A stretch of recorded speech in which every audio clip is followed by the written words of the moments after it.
Good afternoon, I'm Josh Crayley, and today I'm going to talk to you about the debate over the role and size of the federal government.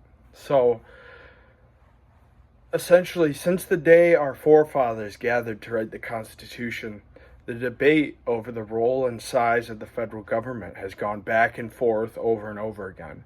Now, conservatives will tell you that they believe in a small federal government with a strict interpretation of the Constitution, meaning you can only do what the Constitution says, nothing more. Now, liberals will tell you that they believe in a larger federal government. While restricted in its power, they have the ability to do what it deems necessary and proper, which is actually written into the Constitution in Article 1, Section 8. Now, from the day the Constitution was signed, the role of the federal government has been debated back and forth from the framers of the Constitution in the 18th century all the way up to present day. We've been debating small government with little power versus a large federal government with lots of power. Now let's talk about the beliefs of the framers. Each man who helped write the Constitution came to write the Constitution with his own set of beliefs. They ended up having to compromise, which is something that is a lot less common in politics these days.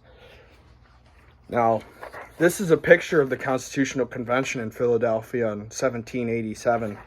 And right here, you can see Alexander Hamilton staring down at Ben Franklin.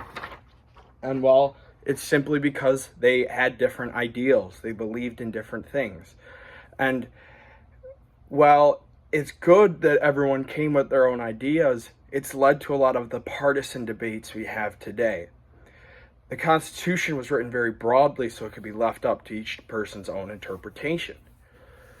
So between different presidents and what kind of majority we have in Congress, we'll get different things done on the federal level. Now let's talk about a small federal government. Thomas Jefferson believed that the power should be left up to the common people and that leaders become too easily corrupted and too power hungry. He said, "In the question of power, then let no more be heard in confidence of man, but bind him down from mischief by the chains of the Constitution." And you have to look at the historical context of this small government idea. After the Revolutionary War, the colonists were very scared of the status quo, which at the time was an authoritarian monarch like King George, or if you study the French Revolution, you know King Louis XVI. But essentially these small federal government, these people who believed in a small federal government, they wanted the big choices to be left up to each individual state rather than the federal government. And to this day, politicians will debate state and local, or state versus federal government, and whether the federal government has the power to do that or should it be left up to each individual state. Now, Ted Cruz, who is a U.S. Senator from Texas and has been getting a lot of flack for his recent trip to Cancun, while Texas is suffering from one of the most severe energy crises they've ever seen. But back in 2015, when he was running for president, he was on The Late Show with Stephen Colbert. He's poised with the question of whether gay marriage should be legalized at the federal level. And he cited the 10th Amendment of the Constitution, which essentially says that if an issue is not written into the Constitution, then it is a question for the states. Now, Ted Cruz, as hated as he may be, he has this small federal government idea that where pretty much he believes that big decisions should be left up to the states rather than the federal government, because the issues of the people in Maine are a lot different than the issues of the people in Southern California.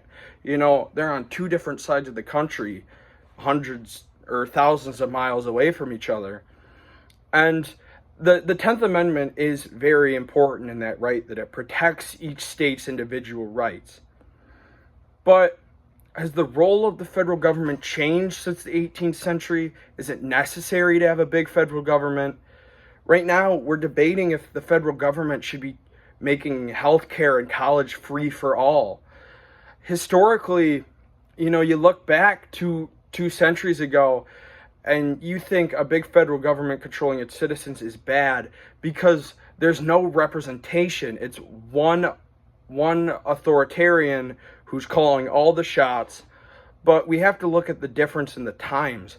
Now that we have representative bodies to protect individuals or individual people's interests, is it better to have a federal government, big federal government that has a lot of power?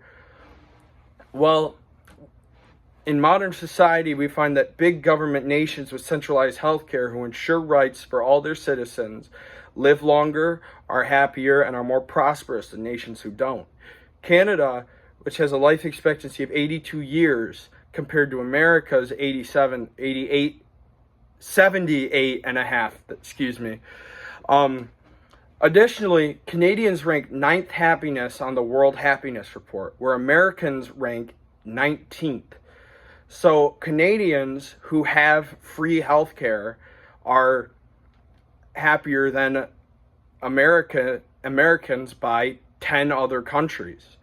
And studies show that nations with federal government who reach beyond the traditional role of 200 years ago are better off than nations who don't. They're happier. In conclusion, the debate has carried on. And, each ideology is different and each person's beliefs are different. No one has the right answers because it's all subjective to your beliefs. But if you really think that there needs to be a change, get out there and get involved and be the change you want to see. Thank you.